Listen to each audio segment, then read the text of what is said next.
Salut à tous, on se retrouve pour l'épisode 1427 du Zap Image. On commence aujourd'hui en ce 31 mars avec un anniversaire, c'est celui de Jérôme Roten qui fête aujourd'hui ses 43 ans pour l'ancien joueur du Paris Saint-Germain, ancien joueur aussi de l'AS Monaco. Il a même disputé la finale de la Ligue des Champions 2004 avec son équipe de Monaco contre l'équipe de Porto.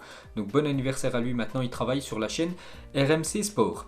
Ensuite, on revient cette fois-ci un an jour pour jour en arrière et on apprenait une très mauvaise nouvelle parce que Pape Diouf décédait à l'âge de 68 ans de la Covid-19 à Dakar. L'OM et le football français ont perdu ce jour-là un grand homme et un grand président. Bien sûr, Pape Diouf, donc il y a déjà un an, jour pour jour, qu'il est décédé. L'ancien président de Marseille, donc grosse pensée à lui. Ensuite, on revient en Europe, on va parler des matchs de la soirée d'hier. On commence tout d'abord avec le Portugal qui se déplaçait du côté du Luxembourg pour ce troisième et dernier match, pour cette trêve internationale. Et victoire des Portugais 3-1. Donc un but de Diogo Jota, Cristiano Ronaldo buteur et Palhinha lui aussi buteur. Donc on revient sur Cristiano Ronaldo. Donc CR7 n'est plus qu'à 6 buts de devenir le meilleur buteur de l'histoire avec une sélection nationale, bien sûr le Portugal, parce qu'avec son but hier, maintenant il a 103 buts et le record c'est toujours l'attaquant Ali Daoui avec 109 buts, donc bien sûr plus que 6 buts de retard pour Cristiano Ronaldo. Je pense quand même que c'est son objectif bien sûr de rattraper et d'être certainement dans le futur le meilleur buteur de l'histoire pour un pays. Ensuite, toujours avec lui, donc il a marqué lors de 18 années consécutives en sélection A, Cristiano Ronaldo. Parmi les joueurs européens, seul Robbie Keane, 19 avec l'Irlande, a fait mieux dans l'histoire. 19 années consécutives, il a marqué au moins un but Robbie Keane, et Cristiano Ronaldo actuellement, lui, est à 18 années consécutives en marquant au moins un but avec l'équipe première du Portugal. Ensuite, on va parler de Diogo Jota, lui aussi buteur hier, et les 5 dernières titularisations de Diogo Jota avec le Portugal, donc des stats incroyables, 6 buts et 2 passes D pour l'attaquant de Liverpool. Et pour finir avec le Portugal, donc on revient sur Cristiano Ronaldo, donc le brassard de capitaine jeté par CR7 samedi face à la Serbie a été mis aux enchères pour aider un enfant malade. Donc il a été vendu pour plus de 700 000 dinars, donc dinars serbes, donc ce qui équivaut à quasiment 6 000 euros qui ont été récoltés en vendant tout simplement le brassard de Cristiano Ronaldo. Il a servi pour aider un enfant malade. Donc voilà une petite info sur la star portugaise. Et pour revenir sur les matchs, donc il y avait aussi l'Azerbaïdjan contre la Serbie hier et la Serbie s'est imposée 2-1. Du coup on peut voir le classement de ce groupe A avec le Portugal et la Serbie, les deux équipes en tête avec 7 points. Ensuite, on prend la direction du sud de l'Espagne, Gibraltar, parce qu'il y avait Gibraltar contre les Pays-Bas, et grosse victoire des Hollandais 7-0. Donc regardez tous les buteurs. Donc à noter que Memphis Depay inscrit un doublé, Luc de Jong lui a inscrit un but, Wijnaldum lui aussi un but. Donc grosse victoire des Pays-Bas. Regardez les stats du match. Donc ça a été une attaque-défense, plus de 73% de possession de balle pour les Pays-Bas, 36 tirs contre 0 frappe pour Gibraltar. C'est un match très compliqué pour eux, complètement dominé. Donc Memphis Depay avec son doublé est impliqué sur 44 buts en 62 sélections avec les Pays-Bas. Donc 23 buts inscrits et 21 passes décisives pour l'attaquant lyonnais. Ensuite, toujours avec ce groupe G, il y avait aussi Monténégro contre la Norvège, score final 1-0 pour les Norvégiens, et Haaland n'a toujours pas marqué les gars pendant cette trêve internationale. Donc Haaland n'aura pas inscrit le moindre but avec la Norvège dans cette trêve internationale. Pourtant on pensait qu'il allait marquer quand même pas mal de buts, par exemple contre Gibraltar, voilà, où les Pays-Bas se sont imposés 7-0 hier. Donc il n'inscrit aucun but. Donc contre la Turquie c'était un peu plus compliqué. Le Monténégro, on pensait aussi qu'il allait marquer des buts, pas du tout. Il termine avec ces 3 matchs en n'ayant inscrit aucun but, l'attaquant du BVB. Et pour finir avec ce groupe G, il y avait aussi la Turquie contre la Lettonie. Et une petite surprise parce qu'il y a eu 3 partout alors que la Turquie avait dominé les Pays-Bas et la Norvège. Et là 3 partout, pourtant ils menaient 3-1 dans le match. Donc voilà, mauvaise opération pour les Turcs. Mais à noter que le milieu de l'AC Milan, Hakan Çalhanoğlu, est en forme durant cette trêve parce qu'il a disputé les 3 matchs. Il a quand même marqué 2 buts et réalisé 3 passes décisives. Et du coup, le point sur le groupe G, donc la Turquie en tête avec 7 points, mais les Pays-Bas, Monténégro et la Norvège juste derrière avec 6 points. Ensuite, on va parler de la Belgique qui recevait la Biélorussie. Et grosse victoire de la Belgique qui a écrasé la Biélorussie 8-0. Regardez tous les buteurs du match. Donc on peut voir que Lukaku et Mertens n'ont pas marqué. Pourquoi? Parce que tout simplement, ils n'ont pas joué hier. Ils ont été laissés au repos. Voilà, donc les remplaçants ont fait le taf avec cette belle victoire 8-0 contre les Biélorusses. Il y avait aussi dans ce groupe E les Pays de Galles contre la République tchèque. Et c'est les Pays de Galles qui se sont imposés 1-0 grâce à Daniel James, l'attaquant de Manchester United. Donc grâce à un but de James sur une passe décisive de Gareth Bale, les Gallois l'emportent. Et du coup un petit coup d'œil au classement de ce groupe E. Donc la Belgique en tête avec 7 points devant la République tchèque 2e et les Pays de Galles 3e. Ensuite, il y avait la Croatie qui jouait hier contre l'équipe de Malte et belle victoire des Croates 3-0. Un but de Perisic, Modric sur penalty et Bricalo. Donc parfait pour la Croatie qui s'empare actuellement de la tête du groupe H. La Croatie devant l'équipe russe, ils sont ex-aequo bien sûr avec 6 points et la Slovaquie 3e. Et pour finir avec cette soirée, pour les éliminatoires de la Coupe du Monde, regardez sinon tous les autres résultats de cette soirée hier. Ensuite, on prend la direction du continent africain. Il y avait aussi quelques matchs pour se qualifier pour la future Coupe d'Afrique des Nations. On commence avec le Maroc qui jouait contre le Burundi et victoire des Marocains 1-0. Donc c'est l'ancien joueur espagnol parce qu'il a préféré jouer pour le Maroc que l'Espagne. Donc Munir qui inscrit l'unique but du match, la belle histoire. Munir El Haddadi vient de marquer son premier but avec le Maroc pour sa deuxième sélection. Un beau moment pour lui qui demandait depuis de longues années à pouvoir jouer pour le Maroc. Donc félicitations aux Marocains bien sûr qualifiés pour la future CAN. Il y avait aussi le Cameroun contre le Rwanda, score final 0-0. Il y avait aussi Madagascar qui devait s'imposer face au Niger et espérer un faux pas des Éthiopiens pour se qualifier à la CAN. Et bien tout simplement c'est loupé, les Malgaches n'ont pas fait mieux qu'un score nul et vierge. L'Éthiopie est du coup qualifiée, le classement de ce groupe. Donc bien sûr la Côte d'Ivoire et l'Éthiopie qualifiées et Madagascar qui avait réalisé une belle Coupe d'Afrique des Nations 2019. Donc du coup, ils ne joueront pas la future CAN l'année prochaine. Et du coup, c'est officiel. Voici les équipes qualifiées pour la CAN 2022.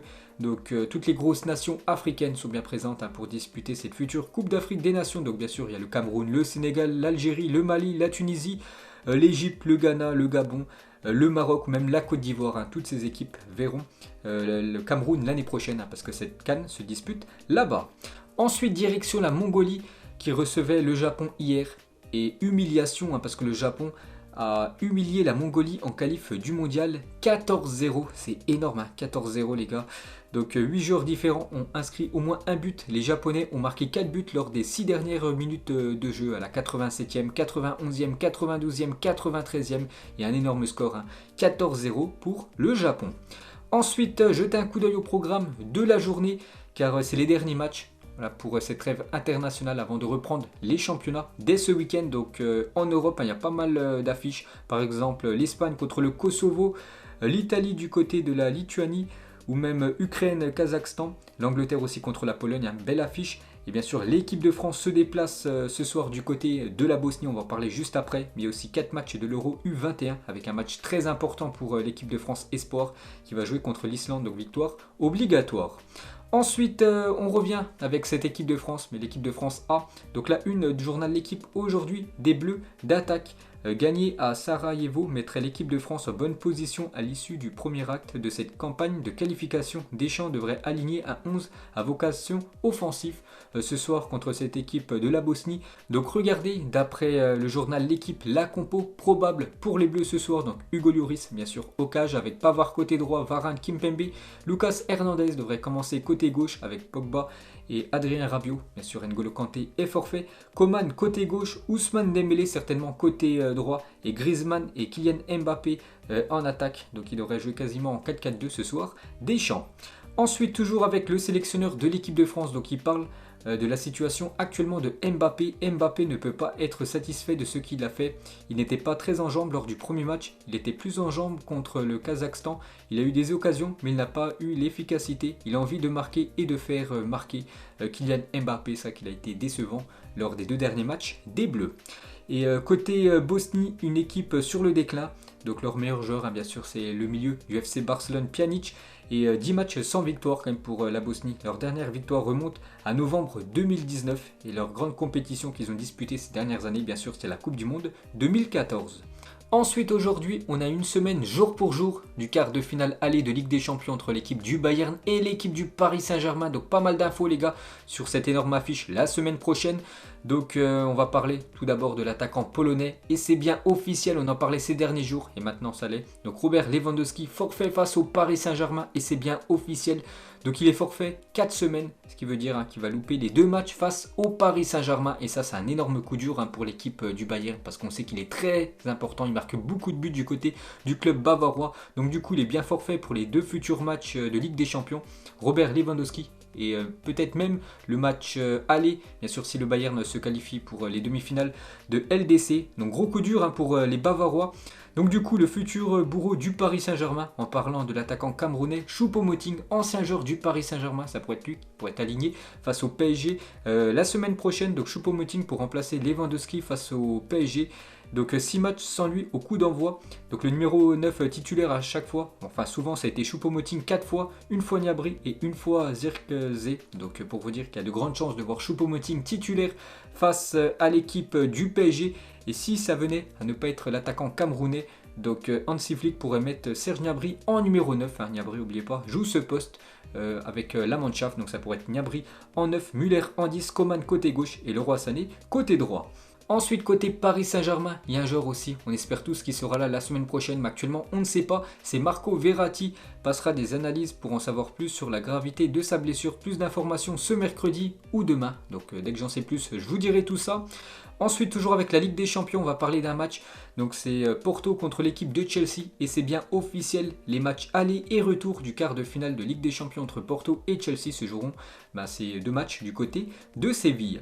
Ensuite, on va parler du futur match du Real Madrid en Ligue des Champions contre l'équipe de Liverpool et Mohamed Salah sur le fait d'affronter à nouveau Sergio Ramos qu'il avait blessé lors de la finale 2018 SR4. Donc Salah il a dit, disons simplement que j'ai une motivation particulière pour gagner la double confrontation et passer en demi-finale. Ce qui va se passer maintenant ne changera pas le résultat de la finale à Kiev, c'est du passé. Mais bien sûr, Mohamed Salah va vouloir prendre sa revanche par rapport à l'équipe du Real Madrid et certainement par rapport à Sergio Ramos qui avait gâché sa finale en 2018.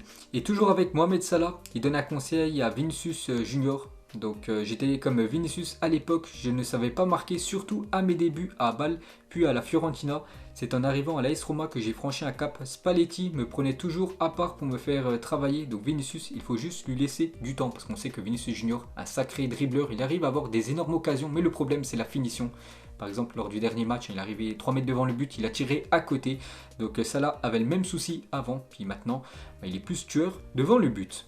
Ensuite, regardez la une aujourd'hui du journal AS en Espagne, les deux candidats au poste d'entraîneur du Real Madrid en cas de départ de Zidane. Donc il y a deux noms, Joachim Löw, donc le sélectionneur actuellement de la Mannschaft, ou Raoul, donc un des deux devrait être le futur coach du Real Madrid en cas de départ de Zinedine Zidane. Cette fois-ci, la une du journal Mundo Deportivo et ça parle du jeune Ilex Moriba. Avant Wijnaldum, le Barça fait du renouvellement de Moriba une priorité dont le contrat expire en 2022 pour le jeune catalan. Le néerlandais est la demande de Koeman, mais son arrivée dépend bien sûr de la masse salariale, parce que bien sûr c'est un gros salaire. Wijnaldum, lui aussi qu'en fin de contrat dans quelques mois. Et cette fois-ci la une du journal Sport, Messi City, affaire classée. Manchester City était très intéressé à le signer l'été dernier, mais il jette l'éponge, convaincu que Messi renouvellera avec le Barça. Le PSG reste la seule alternative pour forcer Léo à quitter le Camp Nou à partir du 30 juin prochain. Donc on sait qu'il y a deux clubs qui étaient intéressés par Lionel Messi, City et le Paris Saint-Germain, et du coup d'après le journal Sport, Manchester City jette l'éponge pour Léo Messi pour le prochain mercato. Donc du coup maintenant il n'y a plus que le Paris Saint-Germain sur le dossier Léo Messi. Ensuite, des nouvelles du Santiago Bernabéu, le stade en rénovation du Real Madrid. Et dans le cadre de son projet de rénovation du stade Bernabéu, qui devrait lui coûter plus de 575 millions d'euros, le Real Madrid prévoit notamment d'installer dans son enceinte un casino capable de générer un revenu additionnel estimé à plus de 120 millions d'euros par an pour le club. Donc dans ce nouveau stade, il devrait même avoir un casino dans le stade du Santiago Bernabéu. Ensuite, direction l'Italie. Donc hier, j'avais dit que l'Inter Milan changeait d'écusson. On peut voir que le nouveau écusson est bien sur la façade du centre d'entraînement du côté de l'Inter Milan. Ensuite, une déclaration de Ronaldo R9 sur sa fameuse coupe. Vous l'avez déjà tous vu, bien sûr, cette coupe de Ronaldo, le Brésilien, où il a rasé tout derrière. Il a laissé un peu de cheveux devant. Donc il a dit horrible, je m'excuse auprès de toutes les mères qui ont vu leur enfant faire la même coupe de cheveux. C'est qu'il y en a beaucoup qui ont déjà essayé de faire cette coupe de R9. Ensuite, voici le classement des meilleurs passeurs cette saison dans les 5 meilleurs championnats européens. Et le meilleur, c'est Thomas Müller, déjà 14 passes D cette saison en Bundesliga. Donc il devance Harry Kane, 13 passes D, et Kevin De Bruyne, 11 passes décisives. Et cette fois-ci, regardez le classement des équipes qui ont marqué le plus de buts cette saison en championnat. Donc c'est une fois de plus le Bayern à 78 buts inscrits par l'équipe bavaroise devant le FC Barcelone 67 et le Paris Saint-Germain aussi à 67 buts inscrits. Ensuite, la décision de l'UEFA concernant la réforme de la LDC est reportée au 19 avril prochain en cause un désaccord sur la répartition des revenus entre les clubs qui participeront à cette nouvelle C1. Donc en fait c'est un nouveau format, on avait parlé il y a quelques jours qu'aujourd'hui le verdict devait tomber. Du coup voilà, le verdict est reporté au 19 avril prochain parce qu'il y a eu des désaccords entre quelques clubs. Ensuite des nouvelles de Pierre Ménez, actuellement il vit une période très compliquée, le consultant de Canal+. Donc il est suspendu du Canal Football Club jusqu'à nouvel ordre et c'est bien officiel, hein, donc il ne sera pas là dimanche lors du Canal Football Club. Pierre Ménez. Donc le chroniqueur a adressé un mail à sa direction pour indiquer qu'il avait besoin de repos. Canal+ n'avait de toute façon pas l'intention de le faire revenir cette semaine. Donc voilà une petite info sur le consultant Pierre Ménez. Ensuite des nouvelles de Frank Lampard. Vous savez qu'il a été limogé de son poste d'entraîneur de Chelsea il y a déjà quelques semaines. Donc il pourrait devenir le futur sélectionneur de l'Angleterre U21. Il fait partie des candidats sérieux appréciés par la fédération anglaise pour prendre l'équipe anglaise espoir. Ensuite, regardez à quoi devrait ressembler le futur maillot extérieur de l'équipe de Leicester la saison prochaine. Donc il y a de grandes chances que ça devrait être ça. Le futur maillot des Fox. Ensuite officiel, le quart de finale retour de Ligue des Champions féminine entre Lyon et le Paris Saint-Germain est reporté suite à plusieurs cas de Covid-19 au sein de l'effectif lyonnais. Le match devra se disputer avant le 20 avril prochain. Donc n'oubliez pas qu'au match aller, les Lyonnais se sont imposés 1-0 du côté du Parc des Princes. Donc le match retour devait se jouer aujourd'hui. Du coup, il est décalé à une date ultérieure, mais devrait se jouer avant le 20 avril prochain. Ensuite, le gardien brésilien de Manchester City, Ederson, rejoint la Team Puma. On peut voir qu'il présente ses nouveaux crampons. La même chose pour Messi. Et Messi présente la Nemesis Messi 1, donc des crampons faits bien sûr par la marque allemande Adidas. Et pour finir avec des crampons, donc on va parler des crampons légendaires de Ronaldinho à l'époque, les Total 90. Ensuite, une déclaration de Mark Clattenburg, donc c'est un arbitre anglais. Il a dit: la première fois que j'ai croisé Roy Keane pendant le match, il m'a crié dessus pour obtenir un corner. Pourtant, j'étais sûr qu'il y avait 6 mètres, mais il a crié tellement fort que j'ai accordé le corner. J'étais pétrifié devant lui. Donc, une petite info sur l'ancien milieu irlandais Roy Keane. Et pour finir les gars, ce Zap Image, donc vous savez qu'aujourd'hui il y a 2 matchs très importants pour l'équipe de France, donc déjà à 18h. Donc le match est diffusé sur France 4 pour ceux qui veulent regarder. L'équipe de France Espoir joue un match très important contre l'Islande pour se qualifier pour les quarts de finale de l'Euro. Et bien sûr à 20h45 le dernier match pendant cette trêve internationale de l'équipe de France A du côté de la Bosnie. Donc mettez-moi un prono en commentaire pour ceux qui veulent. Donc moi je vais partir bien sûr sur une victoire de l'équipe de France. Je vais partir sur une belle victoire des Français 3-1 ce soir du côté de la Bosnie. Donc voilà les gars, la fin de ce Zap Image 1427. Donc si ça vous a plu, un petit like et on se retrouve demain pour le prochain épisode. Ciao à tous.